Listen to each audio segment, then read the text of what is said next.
అందరికీ నమస్తే. Welcome back to our channel. ఈరోజు నేను మీకు ఒక మంచి టేస్టీ ఆమ్లెట్‌ని చూపించబోతున్నానండి. ఎలా వేసినా కూడా ఆమ్లెట్ టేస్ట్ చాలా బావుంటుంది కదా! ఒక్కసారి ఈ విధంగా వేసి చూడండి. దానికి రెట్టింపు ఉంటుందనమాట. దీనికోసం ముందుగానైతే మిక్సీ జార్‌లోకి కట్ చేసుకున్న ఆనియన్స్ వేసుకోవాలి. ఇందులోనే అల్లం వెల్లుల్లి పేస్ట్ వేసుకోండి. రుచికి సరిపడినంత ఉప్పు, కారం వేసుకోండి. ఇందులోనే కొంచెం పసుపు, కొంచెం గరం మసాలా వేసుకోవాలి. ఇది ఇంట్లో పట్టిన గరం మసాలా అండి.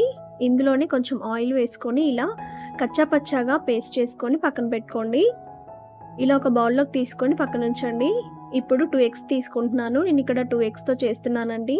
మీరు ఎన్ని ఎగ్స్‌తో అయినా చేసుకోవచ్చు. ఇలా ఒక బౌల్‌లోకి ఈ ఎగ్స్‌ని పగలగొట్టి వేసుకొని ఇందులో నుంచి యెల్లో ఎగ్ అనేది డివైడ్ చేయాలండి. ఈ యెల్లో ఎగ్‌ని వైట్ ఎగ్ రానివ్వకుండా ఓన్లీ యెల్లో ఎగ్ మాత్రమే తీసుకొని మనం ముందుగా మిక్సీ పట్టుకున్న ఆనియన్ పేస్ట్‌లోకి వేసుకోవాలి. ఇలా వేసుకున్న తర్వాత వైట్ ఎగ్‌ని మిక్సీ జార్‌లోకి వేసుకొని ఇందులోనే కొంచెం ఆయిల్ వేసుకొని బాగా మిక్సీ పట్టుకోవాలి. పొంగు వచ్చేంత వరకు మిక్సీ పట్టుకోవాలండి. ఇలా పొంగు రావాలన్నమాట. దీన్ని ఒక బౌల్‌లోకి తీసుకొని పక్కన పెట్టుకోండి. ఇప్పుడు యెల్లో ఎగ్‌ని ఆనియన్ పేస్ట్‌లోకి బాగా కలిసేలాగా ఇలా కలుపుకోండి. ఫోర్క్‌తో కానీ విస్కర్‌తో కానీ బాగా కలుపుకోండి. ఇలా కలుపుకున్న తర్వాత ఇందులోకి కొంచెం కొంచెంగా వైట్ ఎగ్‌ని వేసుకుంటూ బీట్ చేసుకోండి.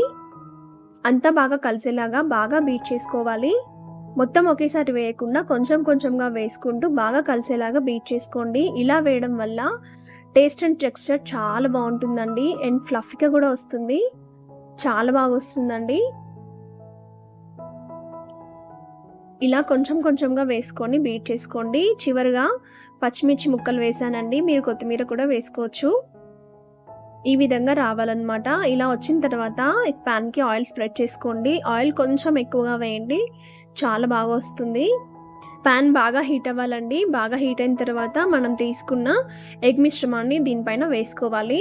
వేసుకొని అంతా స్ప్రెడ్ చేసుకొని మీడియం ఫ్లేమ్ టు హై ఫ్లేమ్‌లో మూత పెట్టి బాగా కాల్చుకోండి. ఒకవైపు బాగా కాలిన తర్వాత మరోవైపు తిప్పుకొని రెండు వైపులా మంచి కలర్ వచ్చేలాగా కాల్చుకున్నట్లయితే టేస్టీ ఆమ్లెట్ రెడీ. చాలా రుచిగా ఉంటుందండి. చాలా బాగుంటుంది నిజంగా. ఎప్పుడు వేసే ఆమ్లెట్ కాకుండా ఈసారి ఆమ్లెట్ వేస్తే ఇలా వేసి చూడండి. ఫిదా అయిపోతారు టేస్ట్‌కి. అంత బాగుంటుందన్నమాట. మీరు ట్రై చేశాక ఎలా వచ్చిందో నాకు కామెంట్ చేయడం మాత్రం మర్చిపోకండి. నచ్చితే లైక్ చేయండి, షేర్ చేయండి. మరిన్ని రెసిపీస్ కోసం సబ్స్క్రైబ్ చేసుకోండి.